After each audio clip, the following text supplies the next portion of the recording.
Welcome to a Monday morning edition of The Sweat. I'm your host, Jesse Cofield. The NBA is buzzing. It is all tied up after game two between the Heat and Nuggets. And speaking of game twos, our hockey experts will join me to break down game two of the Stanley Cup Finals, which is coming our way tonight. Plus, a tradition unlike any other, our Monday Mutt Stack with Mike Mutnansky. We're going to throw some MLB and PGA into the mix as well. So a stacked show that we're going to kick off with Julian Edlow. So Jules, it is all tied up between the Heat and Nuggets. Miami snagging a huge win on the road in game two here. So let's look at some stats, okay?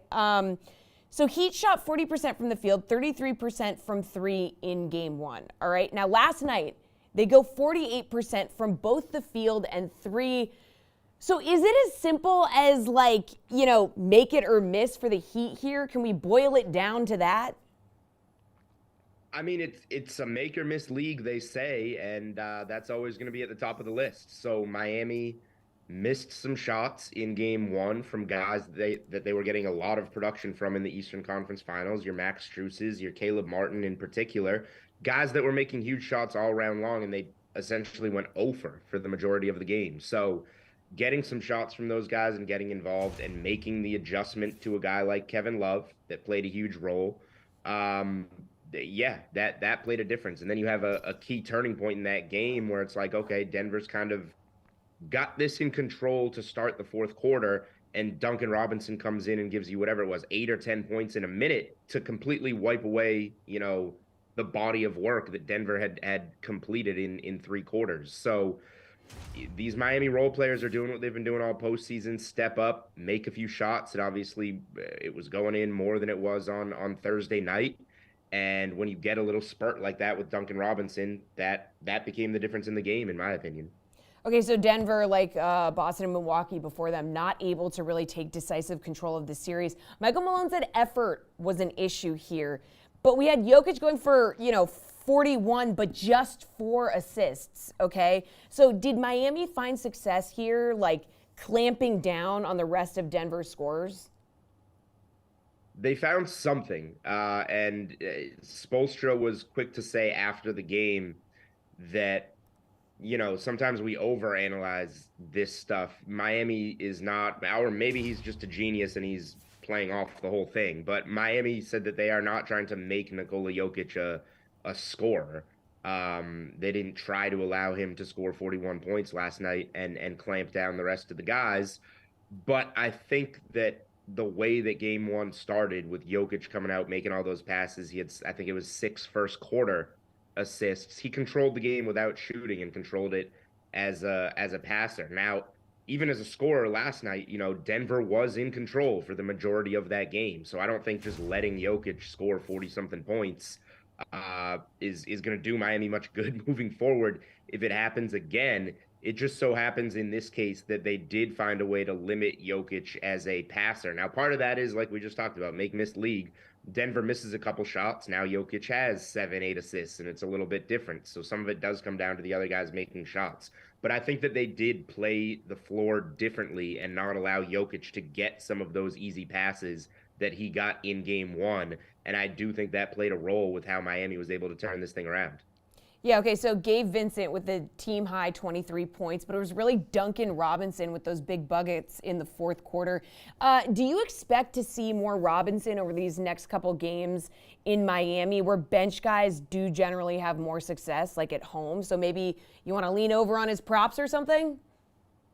Well, the curveball here is, when does Tyler Hero re-enter the rotation? He obviously hasn't played since the first game of the playoffs when he broke that hand in Milwaukee.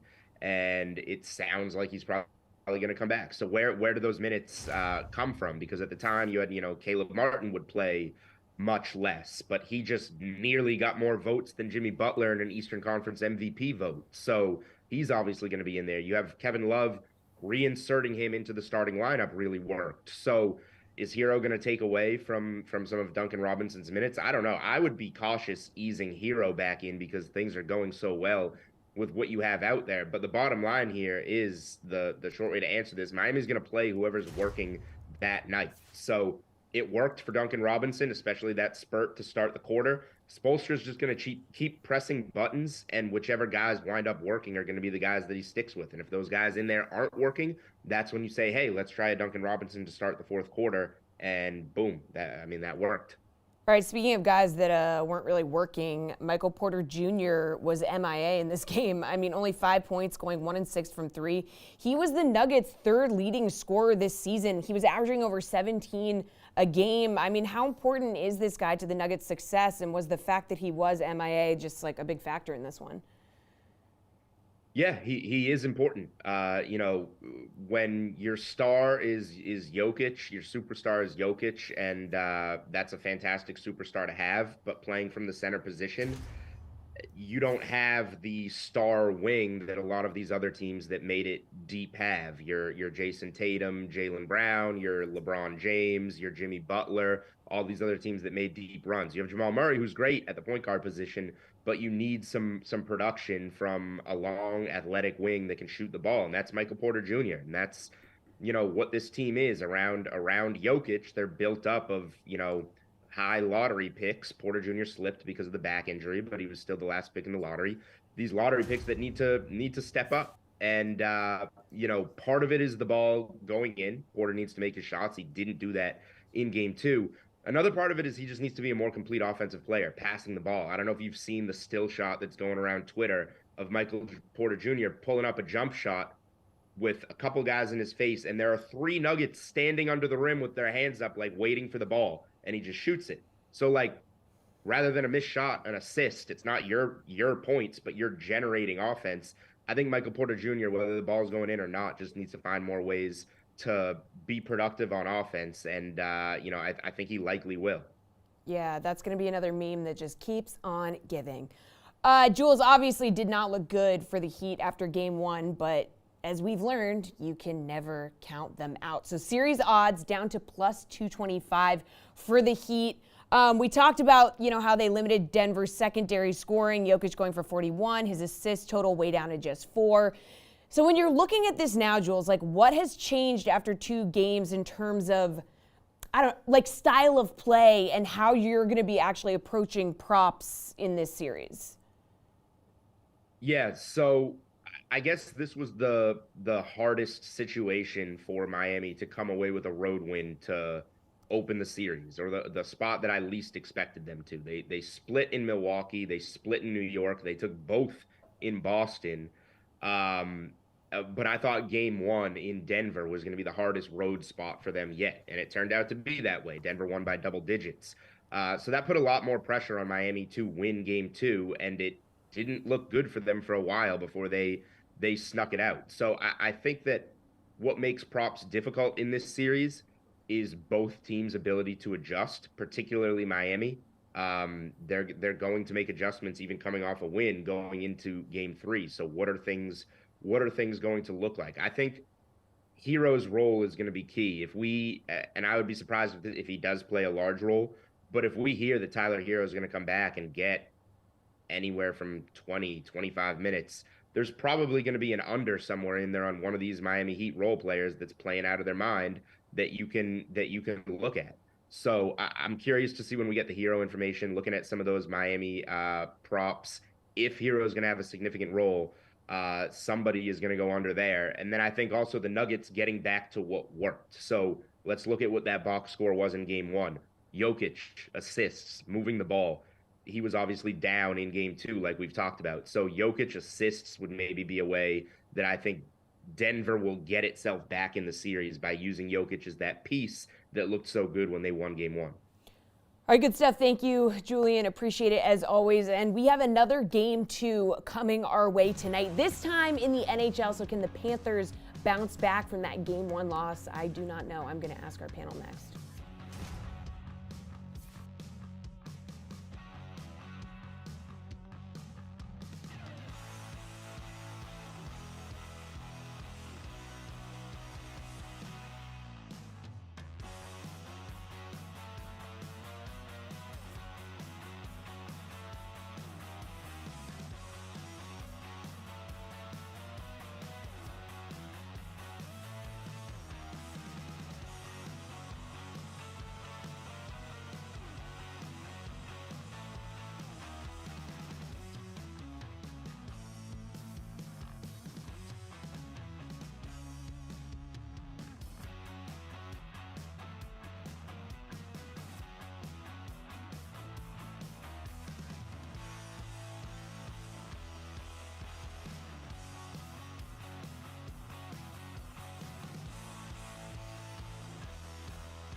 After a tight first 40 minutes, the Golden Knights pulled away in the third period for a 5-2 win over the Florida Panthers in Game 1 of the Stanley Cup Final.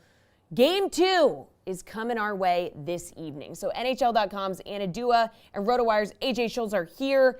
So Anna, Knights with the big third period to outlast the Panthers in Game 1. Should we expect 6 more games tied heading into the third, or did Vegas show their depth with that strong last period here?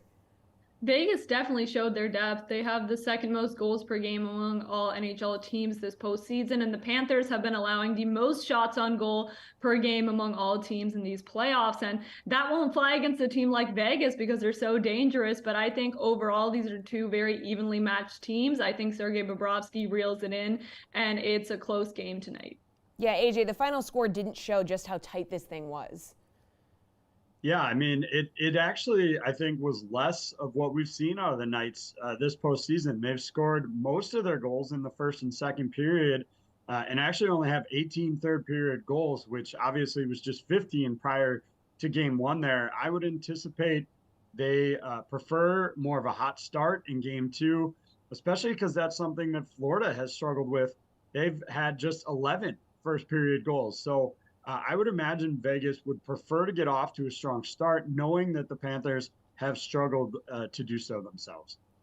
All right, well, we get Game 2 tonight. AJ, who are you going to captain in DFS? Obviously, the goalie's up there as the very expensive guys, but then Matthew Tkachuk is up there as well.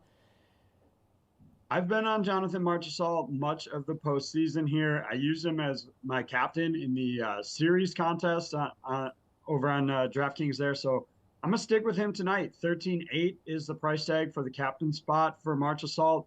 It's a really nice discount compared to, say, Eichel, who's at 14.7, to Chuck, 15.3. And then, obviously, as you mentioned, the goalies are going to be even higher than that. Marchessault, 5 goals in his last 6 contests, 3 assists over that stretch, and his shot total is just a shade under 3 per game. So I really like the floor you're getting there. He's been red hot lately. And so he gives you some roster flexibility there by using him as your captain as opposed to paying up for one of the other options. Yeah, AJ mentioned some roster flexibility by saving some cash with that captain spot. Anna, what's your strategy here? I do think the Florida Panthers bounce back in Game 2. So if you're going with Sergei Bobrovsky, I don't think you could be wrong in that feat. But I agree with AJ. I think these two teams have so much depth that you can get a little bit of roster flexibility if you choose another player. And I'm taking a look at Carter Verhaeghe, who hasn't scored a goal since Game 1 in their series against Carolina, but is on that top line with Sasha Barkov and Anthony Duclair, averaging 3 shots on goal across his past 3 games. I think he's a really good value for how great of a playoff performer he's been in the past. And I know if Florida wants to win Game 2, Verhaeghe is going to have to be a big part of it. All right, Anna, who else do you feel like really needs to be in your lineup tonight? So you got to go with the team that you think is going to win. And I mentioned that I think the Florida Panthers are the team to look out for tonight. I love that entire top line of Verhaeghe, Sasha Barkov, and Anthony Duclair specifically. He has goals in consecutive games. I think he flies under the radar a little bit, but his performance in the opening game of this series really showcases that he's a player to maybe add onto your roster. Brandon Montour is a player who puts shots on goal night after night. He's another player I'm looking at. But if you're looking at the Vegas Golden Knights, you got to give some credit to William Karlsson, who was so great during their Western Conference final against Dallas, and maybe even Barbashev, who's a player who's always been sneakily involved in a lot of their production. So those are 2 players I'm looking at on Vegas' side of the ice. All right, AJ, who else are you looking at to slot into your lineup? Yeah, Anna mentioned Ivan Barbashev, and I think at this point he's almost criminally underpriced here at 4,800, 10 points in his last 9 games. He doesn't take a ton of shots, so when he does eventually cool off, he's going to cool off hard. But to stack him with Marchessault makes a ton of sense if you're on the Vegas side of it. And I think Barbashev has so much value that he's, with that low price tag, that he's worth it. Maybe being your one Vegas guy if you're going to go heavy Florida. And I agree with Anna, if you're going to do the flip, even if you're going to do the flip side, stack Vegas in this one, like I'm planning to. I think Duclair makes a lot of sense as kind of the alternate Barbashev. Both guys underpriced, producing value. And so I think they make sense to give you that flexibility. All right, guys, Eichel played the role of playmaker in Game 1, just 2 shots on goal, but he had 2 assists. Tkachuk also only got 2 shots, due partly to the fact that he left the ice early there after his misconduct late in the game. So, AJ, who do you expect to have a better DFS scoring game than they did in game one? I think it's going to be Tkachuk. You look after his last postseason misconduct, he went on to have 3 multi-point games over the course of 4 games. Anna mentioned him having a big bounce, or the team rather having a big bounce back in this one. They are going to push hard to get a game in Vegas. They've played really well on the road. So between those two, I think I like Tkachuk better to have the bounce back performance. It's a tough price tag to fit in your lineup. Still comes in over 10K, even without being the captain. But a strong performance out of him definitely, I think, is in the offing. Yeah, Anna, do you agree? I do agree with AJ here. I mean, Jack Eichel has been kind of playing playmaker for a while now for Vegas. He hasn't scored since their series against Edmonton, and I'm sure he's going to turn it around at some point. But the way Matthew Tkachuk played during their entire Eastern Conference final shows that he's a player to watch. And guys, you got to remember, he hit one off the post in that game one, so he was really close to getting one in. And I'm sure he's going to be putting up a lot of shots and trying to get some energy into this team, because that's what he's been doing for the Panthers this entire postseason. So it is a big price tag, but I don't think you could go wrong with Matthew Tkachuk tonight. All right, Anna, so you already said that you think that the Panthers bounce back and win this one tonight. So I'll ask you this. Do you think you're going to have to eat a calzone tonight because it's going to OT? So I don't know. After the second period, someone tweeted at me that the calzone dealers in my area should be worried because it was all tied up. And I feel like this series is going to be pretty close matched the entire series. So I said that there would be 3 overtime periods throughout the entire Stanley Cup final before the final started. But I would not be shocked if one of those was tonight. All right, AJ, who's your pick to win? Well, first, I'm just impressed that Anna managed to make a calzone out of a Chick-fil-A sandwich after that one game. That was the ultimate roll-up on that one. Good work there. But I'm on the other side of the matchup tonight. I'm sticking with the Knights heading into game 2. Jesse, you mentioned off the top how deep this team is, and I think that comes into play here. They'll grind out at home. The T-Mobile Arena environment has always been one that's hard to play with. We've seen that since Vegas came into the league. And I expect it to be no different tonight. All right, thanks, guys. And Anna, if this one goes to OT, we'll be awaiting your calzone selfie or with whatever you have on hand. Coming up, guys, the French Open is rolling into the quarterfinals already, okay? Djokovic has already punched his ticket, but who's going to be joining him after their 4th round match this afternoon? I'm Jeff Pratt. Let's break down one DraftKings Sportsbook bet I like on Monday's French Open slate. My pick is going to be on the men's side, and I'm honing in on the match between Grigor Dimitrov and Alexander Zverev. This has an interesting feel to it because Dimitrov is coming off a pretty emphatic straight set win in the 3rd round over Daniel Altmaier. In fact, he hasn't dropped a set so far in Paris through 3 rounds, but I'm actually picking against him this time, taking Sasha on the money line. In the past, Zverev hasn't necessarily been the best at working himself out of tight situations, but so far in this tournament, that hasn't been the case. He dropped the first set to Francis Tiafoe in round 3 and then proceeded to rattle off 3 straight, including 2 tie breaks. So I liked what I saw from him there in terms of being able to grind out uglier set wins, and he's clearly getting more comfortable on clay after that horrible injury last year. Zverev has won 3 straight against Dimitrov. I think the Tiafoe match will be a stepping stone towards a potentially deep run in this tournament for Sasha. It should continue with another win on Monday.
Welcome back to The Sweat. We've got a big MLB slate coming our way this evening, so let's bring in DraftKings contributor Tanner Kern to help us make sense of it. Tanner, this is MLB long toss, so I need you to give me your best long shots on the board for tonight. We're going to start with a hitter prop. What do you like? So I'm going to go with Marcus Semien over 1.5 hits tonight for plus 175. This is the hottest offense in baseball. The Texas Rangers are going to face the Cardinals tonight. I'm going to take a stretch here with Semien on the over 1.5 hits. If you want to play a little safer, I would go with over 1.5 total bases. You're still getting that for even money, but this is long toss, right? We're going big. If you want the slightly safer play, go there though. When we look at this matchup, Adam Wainwright's going to pitch for the Cardinals, and he has not been good as of late, giving up 17 hits in his past 10.2 innings of work. He's got a limited strikeout ability as well, which makes me love this even more because Semien can sit back in the box and relax a little bit. When we look at Semien, he's hitting .304 off righties this season with 52 hits and 9 homers. He is the Rangers' leader in hits this season. He's coming off a 4-hit performance on Saturday against the Mariners. So for plus 175, I really can't argue with this one. It's worth taking. All right, how about a home run prop that caught your eye here? So when we're looking at home runs today, I think there's one way that you have to go. And these odds are relatively short for a home run prop, but I still love them. Yordan Alvarez to go yard today at plus 275. He's 6th in baseball in homers with 15 on the season. And he's got a great chance to add his 16th today against Alek Manoah. When we look at Manoah, he's forgotten how to pitch this season. Quite frankly, it's simple as that. He's allowed 5 homers in his past 5 games. Hasn't made it out of the 4th inning 4 times in his past 5 games. And then 10 of Alvarez's 15 home runs this season have also come off righties, which really helps us here because Manoah is a righty. We look at Alvarez, he's so good at making adjustments at the plate. I think he's going to be able to make one tonight. We know that Manoah is going to make mistakes, and Yordan is good enough to take advantage of every single one of them. Okay, so plenty of pitching props to choose from here. Which long shot one are you going to be going with? So this may be bad vibes here, but I'm wearing a Red Sox jersey, and I'm going to go against them here. I'm going to say Shane McClanahan to record a win today against Boston at plus 125. And I'm a realist, too. I'm a Red Sox fan, but I am a realist. The Red Sox lost 2 games against the Rays over the past 2 days. They've only scored 4 runs over that stretch. We know Boston's strength is on offense. It's definitely not with pitching. So if they're not hitting, you want to stay away from them in every way whatsoever. Shane McClanahan has been fantastic this season, and the reason I like him to record the win today is because Boston hasn't hit, and he's been that good. He's 8-1 in 12 starts this season, and one of those victories came over the Boston Red Sox on April 11th. When we look at that start, he went 5 innings, he struck out 9, he had 1 earned run. Now, the key for him getting the win today, obviously, is leaving with a lead, and that could be a little tough against Brian Bayo. He's been pitching very well, but I trust the Rays offense to get the job done early because they know how to take advantage of opponents' mistakes, where the Red Sox are still struggling with that this season. All right, Tanner, how about a team run total or a game total that you're liking? So I'm going to take an alternate line here to get this up to plus money. I like the Cardinals and the Rangers to go over 11 runs today. You could take 10.5 for about plus 110, but I figure if it gets to 11, I'll hit that. I'll push on the plus 140. That's fine. I think there could be up to 15 runs scored in this game. When I look at it, the regular total set at 9.5 or minus 120, and both these pitchers love giving up runs. Adam Wainwright versus Martin Perez. This is a matchup of the high ERAs and the high whips. Wainwright, 1.71 whip in 26 innings of work. That's 37 hits and 8 walks over his span on the mound. And then you look at Martin Perez, 4.43 ERA with a 1.54 whip. He has a 6-1 record. That just shows how good this Rangers offense has been for a guy with a 1.54 whip and a 4.43 ERA to be 6-1 on the season. In 61 innings, he's allowed 74 hits, which is amazing. The Cardinals and the Rangers are both top 10 in homers, runs, and RBI. So when I look at this spot with the bad pitching on the mound and powerful offenses, I got to take an alternate line over here. And you could even work it up as high as 13.5 if you want to. I think it depends how risky you want to get. This is long shots, right? So I'm going to take the 11.5 or over 11, but if you want to take it up 13.5, go for it. We like to live on the edge here, live right? on the edge. Finally, your favorite long shot, run line, or money line bet on the board. So this one's pretty short odds, but it is even money here. I like the Astros at plus 100 against the Blue Jays. And this is just because if you get the Astros at plus money, you should take them no matter what. And especially when they're on the road, because they've been very good on the road against a pitcher like Alek Manoah. Manoah, again, we've been beating a dead horse with this, so I don't want to keep doing it here. But he hasn't been good this season. High whip. He gives up a lot of home runs. He gives up a lot of hits. Now look at the Astros here. Brendan Belock's going to be on the mound for them. 2-2 this season with a 3.19 ERA. Pitched pretty well, 1.45 whip. There's definitely room to improve, but he's been much more reliable than Manoah. And this Houston offense has been more consistent this season than the Toronto Blue Jays. So with all that being said here, I got to go with the Astros. They have a better bullpen. If Belock can hold early, I like them to get the job done down the stretch. All right, thank you, Tanner. Plenty of long shots for the people to choose from, just how we like it. Coming up next, it's a Monday tradition unlike any other, the Monday Mutt Stack with Mike Mutnansky.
It's Monday, so obviously sports radio host Mike Mutnansky is in the house for the Monday Mutt Stack. Mutt, thank you so much for being here. Jesse, good morning. Happy Monday. What's going on? Not much, but we got to talk about the NBA because there's a lot going on in the NBA. So after game one, really looked like the Heat were in trouble, but then in game two, they showed us that we've really got to stop thinking that and underestimating them. So after last night, how do you view this series as it heads to Miami?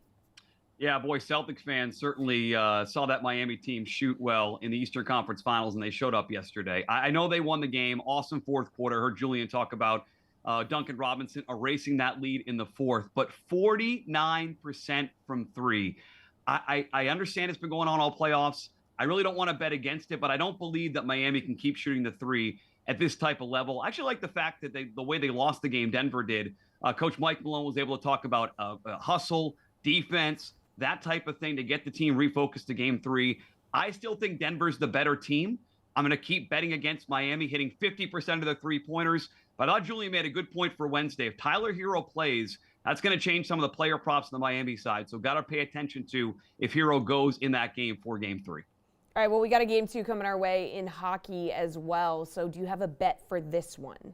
Yeah, it's boring, but I want to bet the Panthers tonight in game two. And you look back, this could work in any sport, but you look at the result of a game and how a team won or lost. Florida loses that game, but they had 10 days of rest heading into it, so maybe a little bit of rust there for them. Bobrovsky's been great in net. He didn't play well, most goals since the Bruins series back in round one. It's 46 penalty minutes for Florida, only 18 for Vegas. They were 0 for 3 on the power play. Like, there are all these things that leave me to believe that Florida has a better effort in them. You're getting them right now in the DK Sports look at plus 115. I'll take the money line on the Panthers tonight to bounce back and even up this series.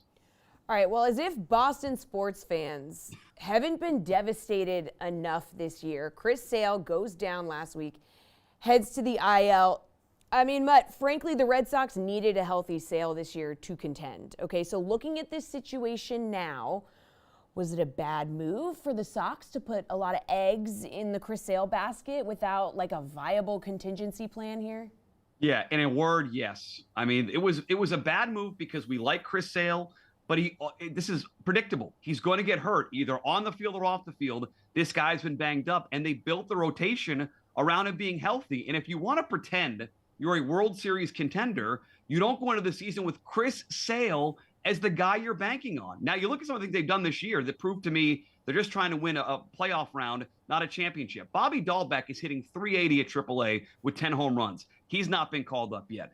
Rotation this week, they're going to Cutter Crawford. Corey Kluber and Nick Pivetta are staying in the bullpen. Like, there's an evidence here, Jesse, that they're not trying to win a championship.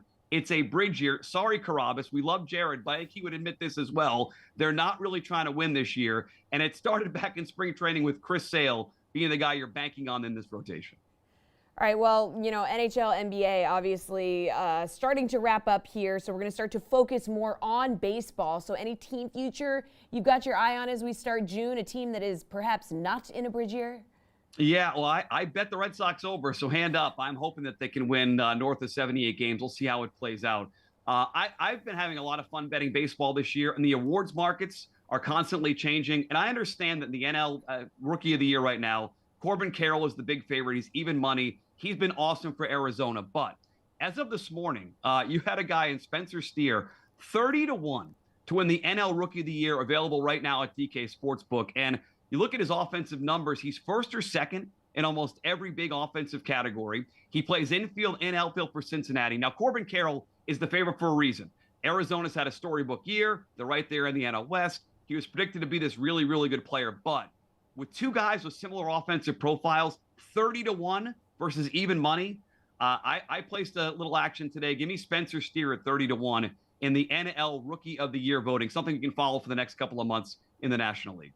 All right, well, big news in the NFL is that DeAndre Hopkins is going to make some visits this week.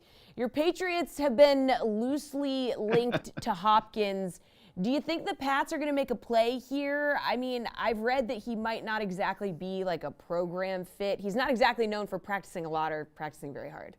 Yeah, Phil Perry, NBC Sports Boston, wrote that over the weekend. And I would love to sit here and tell you that, Bill Belichick recognizes, like I do and so many fans do, this team lacks a number one receiver, and Hopkins fits that mold, but it feels like a pipe dream, right? You talked about the program part of it. He wants to get paid Odell Beckham money, talking about $15 million guaranteed for this year. Bill Belichick's not big on spending on wide receivers like that.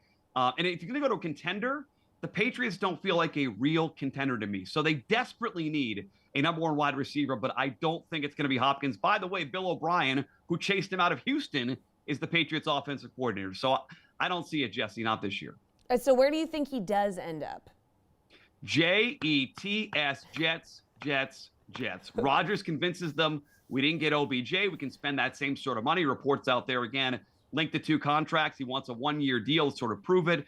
I think he's going to end up in the division because the Jets have money. They have Rodgers. Bills and Chiefs are fine, but none of the money to spend right now. So in the division against the Patriots twice a year, Hopkins against old friend Bill O'Brien. All right, well, your shirt takes us to our next question, all right? Belmont Stakes on Saturday, okay? I mean, we lose a little bit of drama, right, because there's no Triple Crown on the table, but early thoughts on the field here? Yeah, this is setting up as the best of the three races, quite frankly. The 2-year-old champ, Forte, who was the Derby favorite, who was scratched the morning of the Derby. He's training well. He's running in this race. National Treasure won the Preakness. He is in here. Tappet Trice, who's been bred to run the Belmont. He's got the best distance ability, potentially, these horses. He's in here as well. 10, 11, 12 horse field. So a bunch of betting interest. Post-draw tomorrow. We'll have full coverage all week at muttstack.com. Subscribe for free. I'm going to give you a long shot this morning, Jesse. We're going to a horse named Archangelo, who is going to be about 15 or 20-1 in the Belmont Stakes on Saturday. Comes in with a win in the prep race for the Belmont Stakes. Trainer Jenna Antonucci is not a household name. And people who bet on horses want to bet on big-time trainers. Jenna Antonucci is not one of those, but the speed figures of this horse match up with Forte. Buyer speed figure, time form US figures. He's bred to go the distance. He is going to be a huge price in this race in the Belmont Stakes. Archangelo at 15-1 or more on your trifecta tickets. We'll have full coverage all week at muttstack.com. For a long shot, Archangelo to start the week of Belmont Stakes on Saturday. I love it, Mutt. Thank you so much. Everybody make sure to go check that out. Now sit tight, okay, because our golf guys are going to join me next to recap the Memorial and predict finishing spots for the RBC Canadian Open.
Victor Hovland notched his 4th PGA Tour victory and got his first win on American soil at the Memorial over the weekend.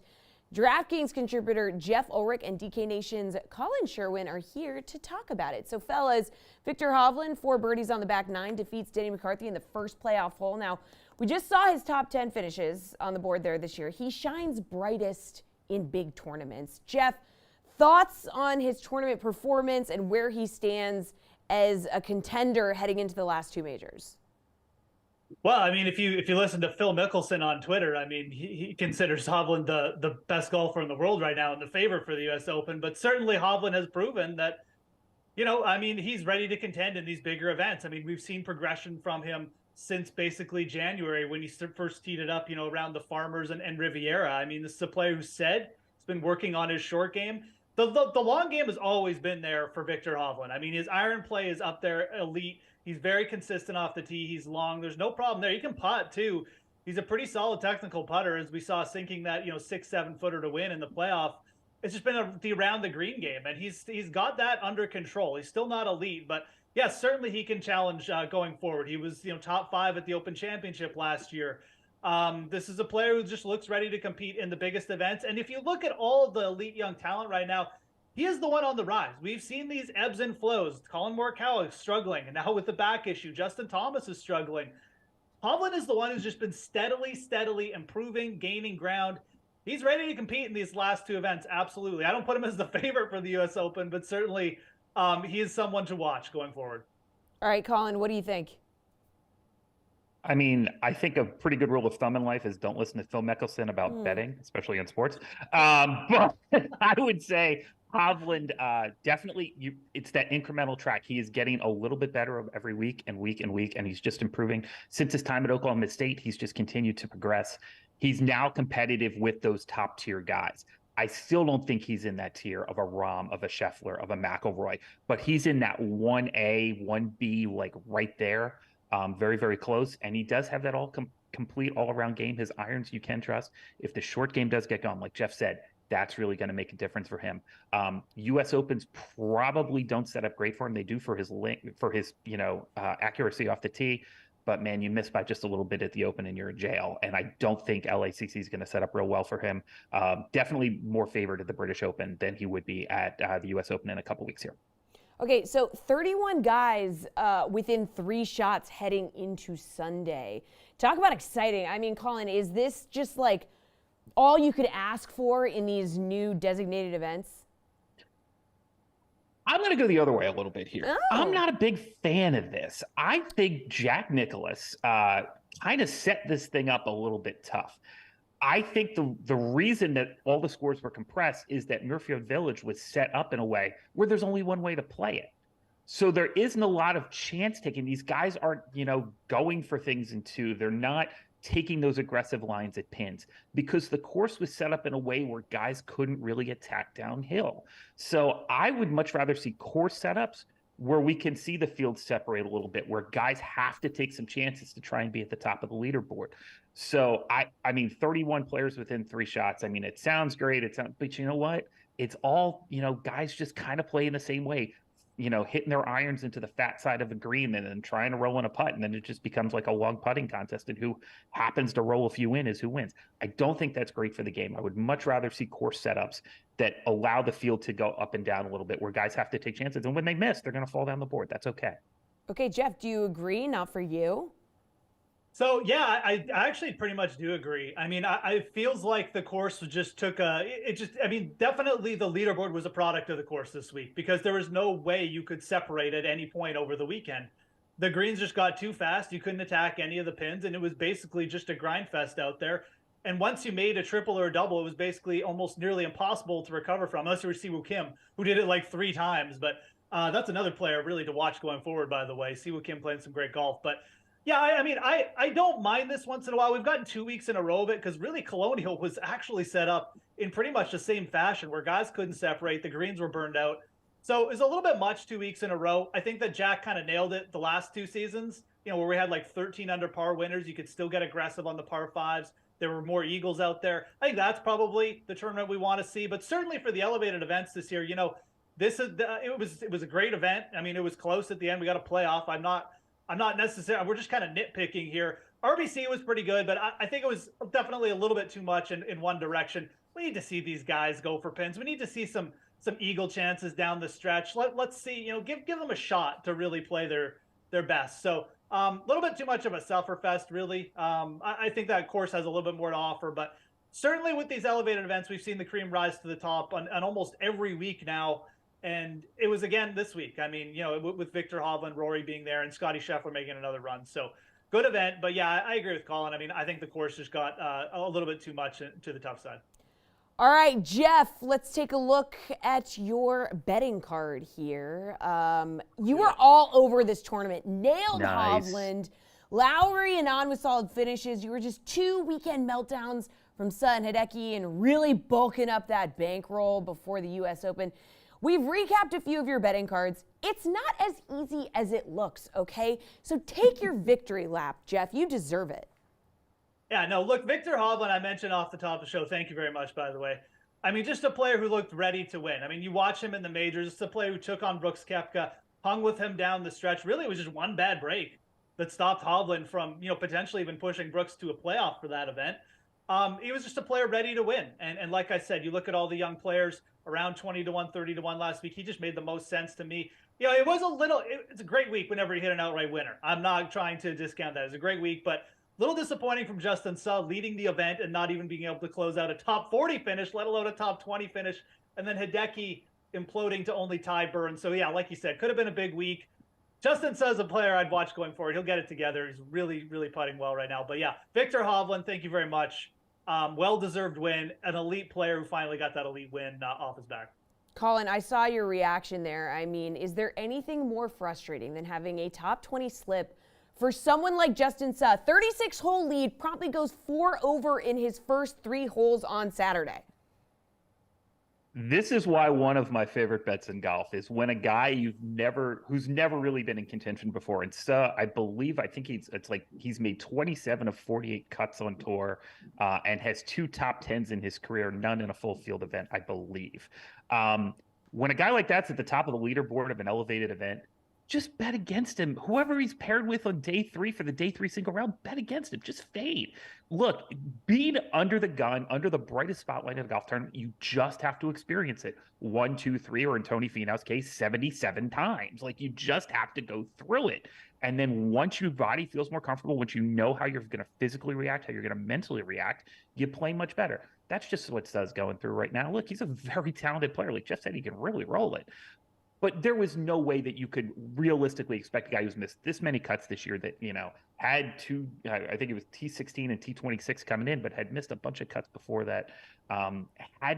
You can't expect him to compete at the top of an event like this. He's 25 years old. He's going to get better. Look at Victor Hovland. This is the same process that Hovland went through, and now he's consistently winning these tournaments. He's going to be in contention for majors. That's just sort of the natural process of being a professional golfer on the PGA Tour. It's going to happen. But yeah, if somebody's fired up at the top of the leaderboard here for the Canadian Open this week, I'm going to be fading them too. All right, let's move on to the RBC Canadian Open here, fellas. Okay, so Rory is the defending champ. Burns and Rose have had top 5s as well. So Colin, who do you like to finish the highest out of that group? I mean, you got to go with Rory, but I don't love him at plus 450. I mean, that price is just ridiculously low. I thought it was going to come in around 650-ish. To see it at 450 kind of surprises me. Rory's not playing great right now. Played great on 3 days at the Memorial, but, kind of fell apart on Sunday. Hasn't really been able to cash in any of these tournaments. He's been very up and down all year, and stringing together 4 good rounds is going to be tough for him. Last year, famously, this was his, I believe, 20th or 21st win. He passed Greg Norman on the all-time list, and then took that fantastic jibe at the Live Tour commissioner on the 18th green. Great event for him. I don't know if Rory would even be playing this week if he wasn't a defending champion. I think he might just gone right to LA and started to prep for the major. So I mean, you got to go with Rory just because his talent is next level and he's got so much game and the odds are right. But honestly, I like him out of that threesome. I wouldn't like him at plus 450 though. Okay, Jeff, do you have to take Rory out of these 3 guys, but you don't like his number here? I'm going to say you don't have to take Rory just because I have a lot of respect for Sam Burns, and I think this is going to be a really good setup for him. It's a shorter course with a 4 par 5s. Sam Burns is really eating up these easier tracks on the PGA Tour. He's someone with the putter who can just go absolutely bananas. So, what worries me the most about Rory is how the lack of control he had over his short irons at the Memorial. Now, it could just be a product of the course. Those greens were impossible to hold. If we see him bounce back this week, I won't be overly shocked. But at the same time, like you look at the big picture with Rory, he wasn't really that good before the PGA. So we basically had one event where he's been really solid tee to green, nothing really to worry about. And then last week, it kind of fell apart on the weekend. I think he's close, but I kind of like we mentioned, we're talking betting numbers here as well. I mean, Sam Burns has nearly tripled the number. He's won on these type of courses before. Again, shorter par 72s. Not playing that terribly. I mean, he grinded to an even par score last week. I think Sam Burns is the play out of these three. Rose is playing well too. I'm just not sure if I necessarily want to take Rose over Rory and Burns. There's just too much firepower with those other two guys. I would lean Sam Burns out of this group, especially when you take betting numbers into consideration. Okay, well, Hatton and Fitzpatrick finished under par in Ohio. Okay, they're going to head to Canada at the top of the betting board. Do you expect another solid tournament from these Englishmen, Jeff? Yeah, I do. I mean, there's a reason these guys are all here. Some of them are RBC members. They like coming here.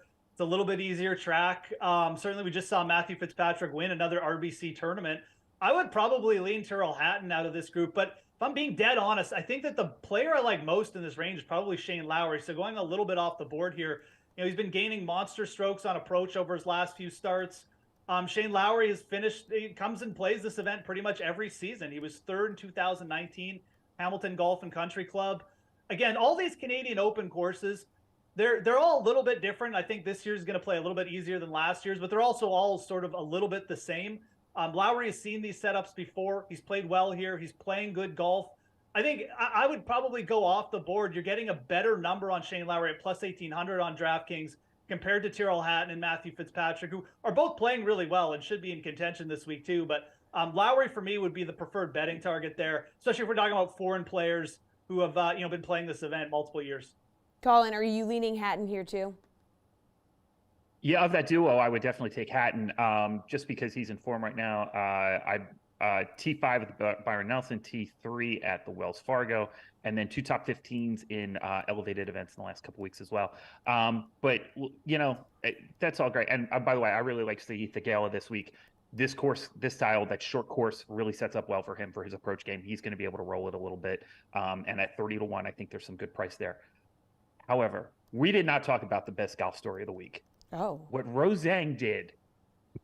What? She won the NCAA championship 2 weeks ago, turns pro in the biggest money event in women's golf with Michelle Wie hosting it, and she won her first event.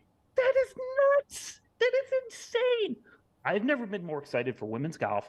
I am so excited to see that next major in 3 weeks. We got to start talking about this. We got Tigress Woods out here and nobody's saying a word. She's that good.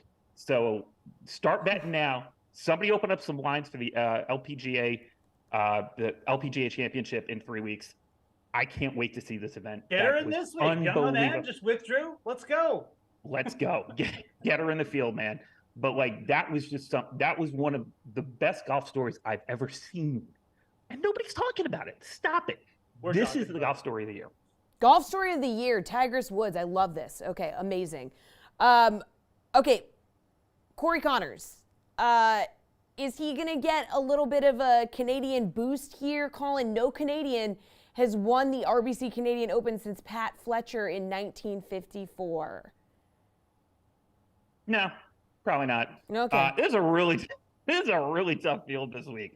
The guys at the top, it is a field where there's just a lot of players. Your Schefflers aren't here, your Rahms aren't here, but the guys that are really good and they close well. They close well in big events. I don't see somebody like that. And Corey Connors is a hell of a player, but it's almost more pressure to play in your home country sometimes. And you've got Sam Burns, Cameron Young, Matt Fitzpatrick, guys who have had more success on tour, and then lingering behind them there's so many young guns out there that can just fire at pins. I think it's almost sort of a disadvantage to play in an event like this where there's so much pressure on you. We saw Rory last year in the major, in his major fall apart just on his home course. I think that happens sometimes. So I'm gonna fade here. But yeah, I think it's almost worse to play in your home country. I almost think they're better off playing abroad. All right, Jeff, you're Canadian. For the first time in tour history, 3 Canadians come into the week with a win already this season: Corey Connors, Adam Svensson, and Mackenzie Hughes. Yeah, it's a tough week to handicap a guy like Corey Connors because he's coming off a PGA Championship where, that was some of the best golf he's ever played, hanging with Brooks Koepka for 3+ rounds, in the lead for a big portion of it. Yes, he fell apart a little bit on Sunday, but man, that was a really solid effort. We're seeing a bit of a progression from Corey Connors, who already has a win this year, but oh man, it is, Colin is dead right. This is just a ton of pressure here. We've seen Canadians, outperform a little bit. David Hearn had the lead at this event at one point and almost closed it out. Mike Weir lost in a playoff, but I would be, I'm not super bullish on any of the Canadians. I think if I was going to look down, I would probably take a look at Adam Hadwin this week. Veteran player. He's not, he's played this event numerous times. Adam Hadwin's not going to come in and necessarily be overwhelmed by the fact he's all of a sudden playing in Canada. This is a shorter track. Certainly Hadwin is a guy who can get really, really hot with his irons and putter, which is what you're going to need to do this week. So, the number isn't super fantastic at plus 4,000, but that's probably the player I'd have my eye on here. I just think the big names, Connors is going to get the most attention, and I think that's just going to be detrimental, as we just talked about. So I'd probably be looking for a little bit more of a sneaky play if I was looking at the Canadian angle. Hadwin probably be, the most sort of attractive to me right now. All right, Colin, I was going to ask about Fleetwood and Theegala, but you already told me you're riding hard for Theegala this week. Yeah, I think it's just a great setup for him. Look, he's going to cash it at some point. This guy's got too much talent. Lee as well has been in the hunt a few times. And again, he's felt that pressure. What Justin So went through, he's been through that a few times at this point. And he's got the game. That's the thing, is he is, so accurate and can really, really putt. Like we're getting to that. He's not quite a Cam Smith level of putter when he had it going, but he's getting close. And this week he's going to have opportunities to roll the ball in from between 10 and 30 feet at a lot of spots, and I think he can really do that. So price is 3,000 right now. I think that feels really good, but what I really like is plus top 10 plus 300. I just think he can really blitz the board this week. Jeff, do you think he could break through here?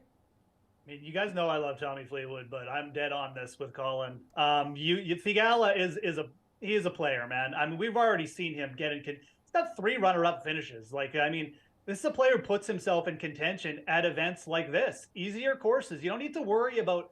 He bled a ton of strokes off the tee at the PGA and the Memorial. This is a different setup, though. This is accuracy off the tee. You're not going to have to smash driver out there on every hole. This is irons and putter, which, like Colin said, he is elite in that part of the game. I expect a bounce back from him. I think that price is absolutely, it's very good. And I would take him over Fleetwood, who I do love, but I think probably is actually like a better target for next week, because I just think he just peaks so well for the majors. So you also get a better price on him. So yeah, Theegala, man, I like it. I think this could be the week for him. Certainly a player who's going to break through really soon. He's got the game for it. All right, thank you, Colin and Jeff. That is a show. Madden kicks off at noon. The slate is coming your way at 5 p.m., and I will be back tomorrow morning with Emerson Latzia at 11 a.m. I'll see you then. Oh, boy. Yeah, sorry about that.